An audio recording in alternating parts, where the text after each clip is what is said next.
Tamil look create করবো আজকে। তো অনেকদিন ধরে ভাবতেছিলাম যে একটা তামিল লুক ক্রিয়েট করতেই হবে, কেননা পুরো বাংলাদেশ কাঁপাই ফেলছে তামিল লুক করতে করতে। কিন্তু আমি আমার এক্সামের কারণে শুটিংই করতে পারতেছিলাম না। তো ফাইনালি আমার এক্সাম শেষ হয়েছে, এখন আমি সুন্দরভাবে কয়েকটা শ্যুট করার চেষ্টা করবো আর কি। তো তার মধ্যে ফার্স্ট লুকটা হচ্ছে মানে তামিল লুকটা আর কি। তো অনেকেই আমাকে কমেন্ট করতেছিল, ভাইয়া তুমি কি হারাই গেছো, তোমার তো আর খোঁজ খবর নাই, তুমি ভিডিও দিচ্ছ না ঠিক মতো। তারপর আমার ক্লায়েন্টরা শুদ্ধ আমাকে বলে যে আগে তোমার টিকটকে তোমার জ্বালায় থাকতে পারতাম না, এখন আমি তোমাকে মিস করি, তুমি ভিডিও দাও না কেন। তো ফাইনালি সবার রিকোয়েস্টে আমি আজকে পুরো টিউটোরিয়াল ভিডিও নিয়ে আসছি এবং ইদানিং কিছু শ্যুট করার ট্রাই করব। তো চলো আমাদের টিউটোরিয়াল ভিডিও শুরু করা যাক। আর কি শুরু হবে আর কি ভাই, শুরু তো হয়েই গেছে বুঝছো। আর হ্যাঁ, আমার মেকআপ লাভার যারা আছো তাদের যে একদম দিন লাগছে, কেননা সবাই অনেকদিন ধরে বলতেছিল যে ভাইয়া তুমি একটু প্রফেশনাল মোডে পিকচার তোলো, প্রফেশনাল মোডে কয়েকটা শ্যুট করো, একটু অন্যরকম টাইপ ট্রাই করো না। হ্যাঁ, তো তাদের তো দিন লাগছে মাশাল্লাহ। তো এবং ইনশাল্লাহ তাদের না সবারই ইনশাল্লাহ ভালো লাগবে আশা করছি, কারণ আমি ছোট একটা মানুষ, আমি আমার মতো করে ট্রাই করি সুন্দরভাবে সব কিছু ম্যানেজ করার, সব কিছু অ্যারেঞ্জ করে দেন আমি সবটা শ্যুট কন্টিনিউ করতে হয়, আমি সব কিছু করতে হয়। তো যার কারণে একটু প্যারা খেয়ে যাই, একটু তো মানে কম বেশ থাকবেই, সবাই একটু এটা ক্ষমা সুন্দর দৃষ্টিতে দেখবা। তো ফার্স্টে আমি সব কিছু স্কিন প্রেপ করে দেন আমি তোমার হচ্ছে একটা স্কিন টোন থেকে একটু আদা এদিক ওদিক করে একটা কনসিলার ইউজ করে দেন আমি একটা ফাউন্ডেশন অ্যাপ্লাই করে দেন আমি একটা বেস বসে রাখছি। এখন হচ্ছে ফাইনাল ফাউন্ডেশনটা যেটা বেসটা অ্যাপ্লাই করবো, যেটা আমার হচ্ছে অনেকজন টিকসই করবে আর কি ইনশাল্লাহ। এখন তো যে গরমের কাল, ম্যাট ফাউন্ডেশন দিলে মেকআপ গলে টুম করে চলে যায়।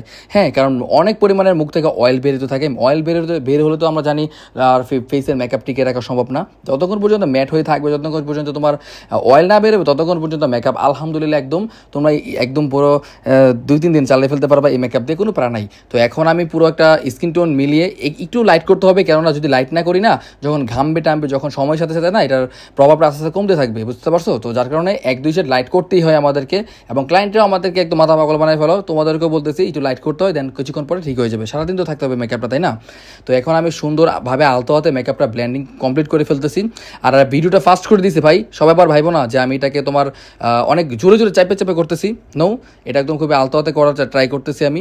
তো কিন্তু একটু চাপ দিতে হয়, কেননা যখন যাদের সব জায়গায় কিন্তু আর অয়েল বেস থাকে না ফেসে, কিছু কিছু জায়গায় ম্যাট থাকে, তো ওই জায়গায় একটু চাপ দিয়ে করতে, কেননা না ব্লেন্ড করতে অসুবিধা হয়ে যায় আর কি। আর তামিল লুকে জানি যে আমরা কন্ট্রোল বেশি করতে হয়, তো যার কারণে আমি ক্রিম কন্ট্রোলটা রেখেছি। এটা আমি একদম ক্রিম কন্ট্রোল করি নাই বলতে গেলে, একটু ব্রোঞ্জিং মারছি, কারণ দিনের আলোয় তো পিকচার ক্রিয়েট হবে, তখন আবার একটু বিশ্রী লাগবে দেখতে ওভার যদি তোমার কন্ট্রোল অ্যাপ্লাই করি, কেননা অলরেডি তোমার মেকআপটাও ডার্ক হবে, এবং যার কারণে একটু তোমার কন্ট্রোলটাও মানে ব্রোঞ্জিং করছে আর কি যেটাকে বলে।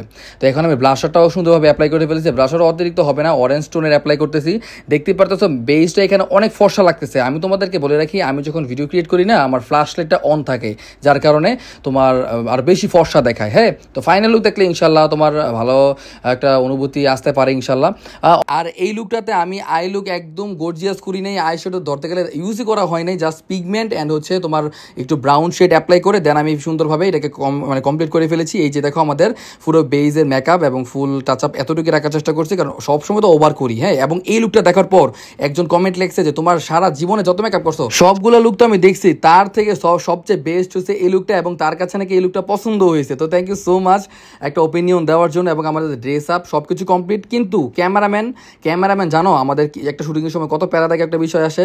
এই যে একটা আইলাইনার দিই, এখন একটা ভিডিও নেই, এই যে একটা তোমার আইব্রোস আর্ট করে এখন একটা ভিডিও নেই, এই যে লিপস্টিক দিয়ে ভিডিও নেই, এই যে নথ পরে একটা ভিডিও নেই, মানে একটা ভিডিও চলেই, বুঝছো। তো সবসময় তো আর সব ভিডিও করা যায় না, তো আমি হালকা পাতলা একটু ভিডিও মেক করে রাখছি, তো তোমাদের সাথে এখন শেয়ার করবো। এই যে দেখো মেকআপের একটা ধাপ শেষ হয়, তারপর একটা ক্লিপ নেওয়া শুরু হয়, একটা ধাপ শেষ হয়, একটা ক্লিপ নেওয়া শুরু হয়। ভাই ক্যামেরাম্যান পাইছি মার্শাল, একটা ভালো একটা ক্যামেরাম্যান, ওনার নাম হচ্ছে সুফিয়ান, ডিসি সুফিয়ান ওনার আইডির নাম। তো আমি ওনার তো রিভিউ দিয়ে দিয়েছি অলরেডি, এবং ক্যাপশনে ওনার নাম্বার সব কিছু দেওয়া থাকবে, বুঝছো। তখন তোমরা তার সাথে যোগাযোগ করতে পারো, এবং আমাদের এখানে এসো তার সাথে যোগাযোগ করতে পারো, কোনো সমস্যা নাই। এবং দেখো আমাদের ব্রাইড পুরো ক্লান্ত হয়ে গেছে, দেখো পুরো মাথা ঘোরায় পড়ে যাবে এই অবস্থা, দেখো কি একটা রিয়াকশন দেয়। সত্যি উনার আজকে শরীর অনেক খারাপ ছিল, তারপরে উনি শ্যুট কন্টিনিউ করছে, এবং উনাকে তো একদম একটা সেকেন্ডে বসতে দেন, প্রত্যেকটা মুহূর্তে শ্যুট নিচ্ছিল। দেখো আবার চুল ছাইরা তারপর আবার এটাকে শ্যুট নেওয়া হচ্ছে, এবং উনি মানে মাশাআল্লাহ অনেক ভালো ক্যামেরাম্যান, এবং আমি উনাকে দিয়ে মানে প্রত্যেকটা শ্যুট করাই আর কি। তো ওনার সাথে সবাই যোগাযোগ করতে পারো, ওনার নাম্বার এবং সবকিছু ক্যাপশনে তো আমি দিয়ে রাখবো, বলে দিলাম। এই যে দেখো বারবার বারবার শুট নিচ্ছে দিকে আমি ওনাকে পাগল বানায় বসা রাখছি, কিন্তু ভাই কি বলবো, পাগল বানায় কি লাভ আছে বলো? দেখো একদম পুরো একদম আধা পাগলি বানায়, মানে আসিয়া পাগল বানায় তুই রাখছি বুঝছো, একদম সুন্দরভাবে যাতে আর শুট না নিতে পারে। কিন্তু কি আর করার বলো, ক্যামেরাম্যান বলে কথা, উনি বলতেছে এমনি ওনাকে ভালো লাগবে। তো তারপর আর কি দেখো যে আবার শুট শুরু করছে, মানে আমি লিটারালি বলে পাগল হয়ে যাচ্ছি বুঝছো, একটা মানে একদম ভাবছি তাড়াতাড়ি শেষ করবো, কিন্তু ক্যামেরাম্যান বারবার শুট নেওয়ার জন্য পাগল হয়ে গেছে। কিন্তু কি বলবো, আর একটা ক্যামেরাম্যান পাইছি মাশাল্লাহ ভাই, এবং ওনার সাথে মানে কি বলে আসলে না সত্যি কথা, ওই সময় ভিডিও মানে ছবিগুলো যে নিচে অনেক সুন্দর হয়েছে, তো যার কারণে আমি মাথা চুল পাকনা বানিয়ে দিচ্ছি যাতে আর ছবি না নিতে পারে। তো এই হচ্ছে আমাদের ফাইনাল লুক, এবং এই ভিডিওটা এখন থেকে যেটা শুরু হচ্ছে এটা হচ্ছে আমার সুফিয়ান ভাই, উনি মেক করছে, এবং মাশাল্লাহ ভাই ভিডিওগ্রাফি এবং ছবি দুর্দান্ত। তুমি আমার পেজটা ঘুরে দেখবা এবং ওনার আইডিতে ঘুরে দেখবা, মাশাল্লাহ অনেক সুন্দর। মানে বাঞ্ছনাপুর এলাকার মধ্যে ওনার ভিডিওটা এবং ছবি সবকিছু আমার কাছে ভালো লাগে পার্সোনালি, ওনার সাথে যোগাযোগ করতে পারো। আর আমার মেকওভারটা ভাই শোনো, আমার মেকওভারটা কেমন হচ্ছে কমেন্টে জানিয়ে যাবা, সবাই সুন্দর করে একটা ওপিনিয়ন দিয়ে যাবা যে কেমন হয়েছে।